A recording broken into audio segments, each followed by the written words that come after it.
Hello and welcome to this review of Round the Twist, a TV series made for kids in Australia based on the short stories of Paul Jennings. Round the Twist centres on the bizarre happenings of the Twist family, who've recently moved from the suburbs of an undisclosed city to Port Naranda, where they live in a lighthouse. Why do they live in a lighthouse? Probably to give the show a nice distinctive feel. But then again, it is pretty cool. I remember wanting to live in a lighthouse when I was a kid after watching this show. All sorts of weird stuff happens in this show, ranging from ghosts to a remote control that actually affects the world around it rather than just a television, and magical underpants that give you superpowers. In addition, this show has one of the catchiest theme songs of any show I watched when I was younger. Have a listen to this.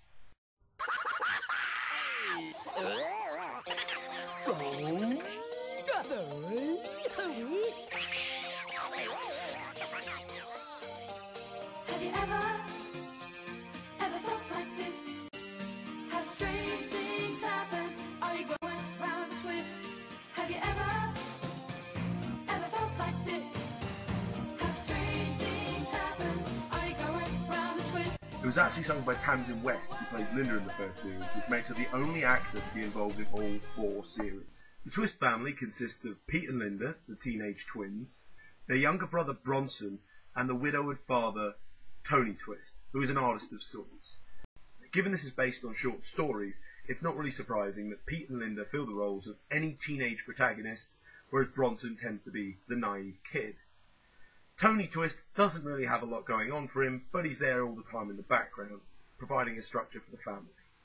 There's also Nell, the sister of the last lighthouse keeper. Nell is generally the one who can tell you what's going on. If it's a ghost, she probably knows who it is. If it's some bizarre mystic artifact, she could probably tell you what it does. Of course, the problem comes that no one ever listens when she tells them not to play around with them. The antagonist of this series is centred around the Gribble family. Mr. Harold Gribble, who's your standard 80s money grabber. Mrs. Cecilia Gribble, who's the matron of the local hospital. It doesn't come up very much, but generally she's just an annoyance to everybody. Their son, James Gribbs Gribble, and his 2 best friends, Tiger and Rabbit. Now, one thing this show does particularly well in the first series is it avoids the cliches of these guys are just bullies. It changes a bit in the second series, but I'll get onto that in a minute. For now, let's just stick with that while Gribbs is actually a bit of an arse, you could probably base that mostly on his upbringing given his parents, but Rabbit is the big dumb bruiser, while Tiger is a tiny little motor mouth who comments on everything, and I actually mean everything. There's a scene in this show where he's giving a commentary of a chase he's participating in. Now, to save any confusion down the line, I'm going to make this clear now. We're only looking at seasons 1 and 2 because in 3 and 4 Paul Jennings had left the show due to creative differences. But season 1 was made in 1989 and season 2 was made in 1993. Because of this time gap, all of the children were recast for season 2, and one of the adults, Harold Gribble. As far as I can tell, the reason that Harold Gribble was replaced was because the original actor, Frankie J. Holden, was not available for the second series. While the actor change doesn't interfere with the quality of the show, the feel of the show is very different between the 2 series, which is why I'm going to break it down and review series 1 first and then series 2. There are 2 other series of this show, one made in 1998, one made in 2001. But as I said, Paul Jennings had left the show by this point, and they were never as popular. They never kicked off quite so well, and quite frankly, they're hard to get hold of. Besides, I was 14 and I'd already moved to England at that point. I'm not really going to be looking into them because they weren't part of my childhood. Season 1 has got some really good plots in it and has most of the episodes that people remember. It's got the invisible lipstick that makes any woman want to kiss you, the remote that affects the world around you, and even the underpants that give you superpowers. Now, while there is somewhat of a formulaic feel to this, something odd turns up, the kids investigate, they get their hands on an item or they talk to a ghost, muck about with it for a bit, realise it was a mistake, and then eventually things work out. They do manage to avoid repetition. Now, while there are 2 that are effectively dream sequences, more or less, in both cases something crosses from the dream to the real world after the person's woken up. However, it is established at the beginning of the episode that that's what's happening. They both involve permanent physical deformities that would radically change the need for makeup every episode, and one is actually under the effects of general anaesthetic, while the other one's a traditional dream sequence. But while they manage to avoid repetition of cause, there's never any explanation as to why all this weird stuff is happening. They never reference any of it again. Do they have a big room with all of it in? Never mentioned. Now for some of these, they get taken away. But at the end of the series, they should at least be left with the remote control and the magic underwear. It's never mentioned what happens with any of this stuff. It just disappears. Now you could argue that each episode is designed to be viewed singularly and not as a whole series, but there's one repeated plot device in each series. First series, it's random music that Nell doesn't seem to be able to hear.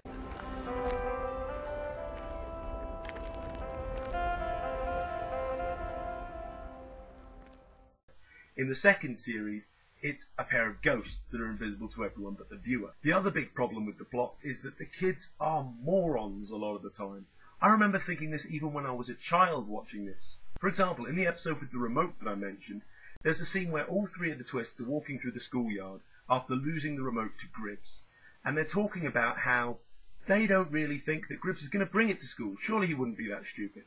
Now, while that doesn't seem like a problem at first, they are surrounded by obvious incidents of a basketball paused, people stuck in repeat. There's obvious evidence that Gribbs clearly has brought the remote to school, and they just aren't paying attention.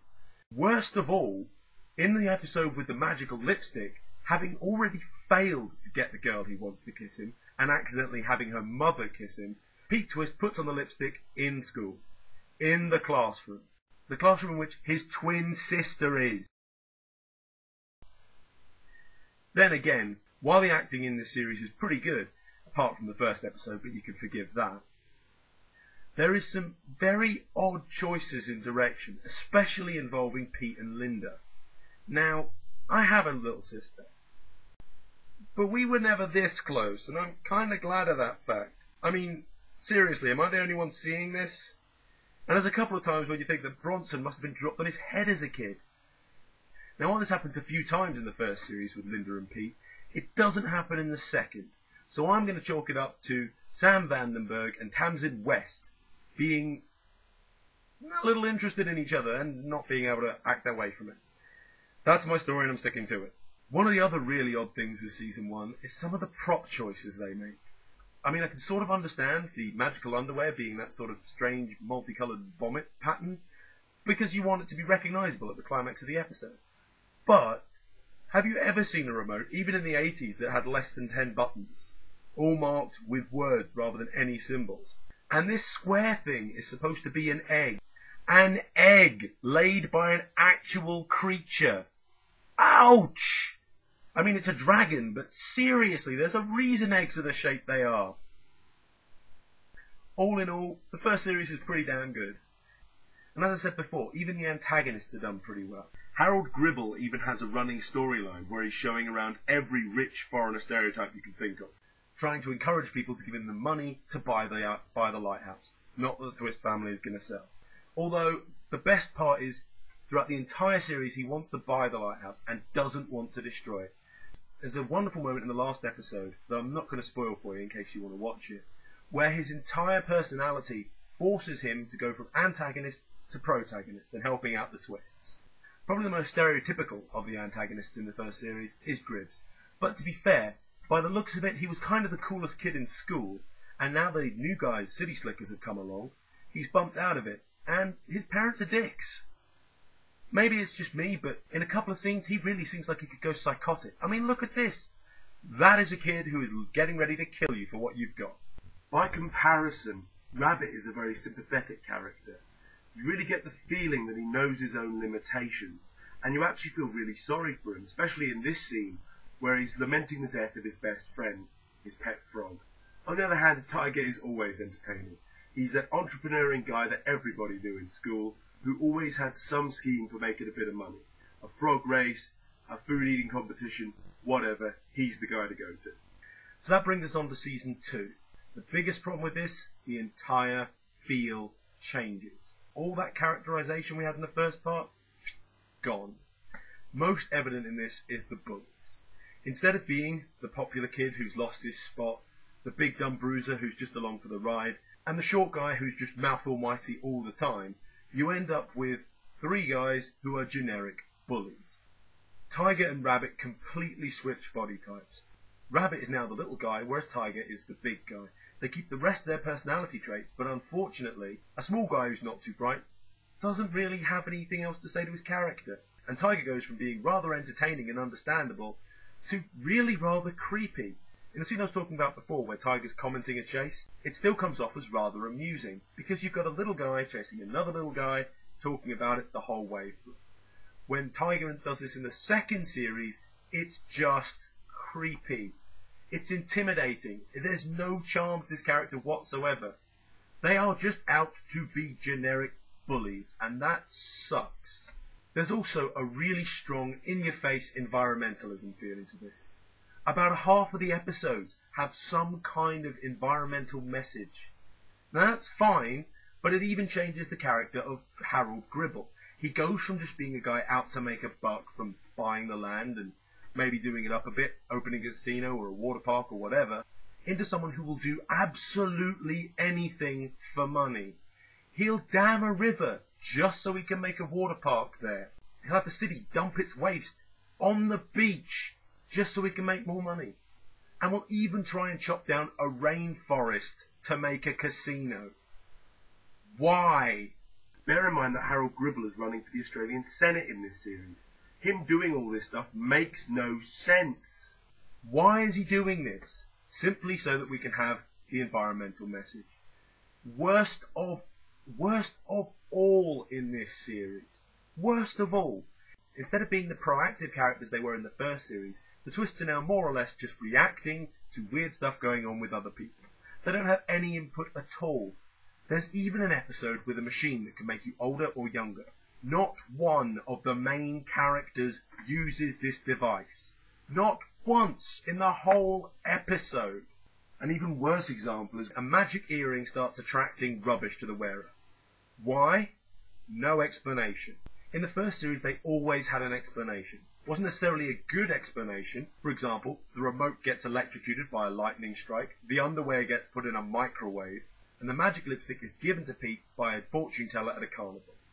With the earring, nothing. It's just given to them by a local tramp because one of them lost an earring. That's it. It's not as if he even knows what it does. The acting's still pretty good. I mean, I can't really fault them on that. And thankfully, for the most part, the implied incest is gone. Except for one episode where it turns out the ice statue Bronson has become infatuated with was based on his cousin. Now that wouldn't be a problem if not for Bronson's reaction when he hears this. This is your cousin Terry, Bronson. I modelled the Ice Maiden on her.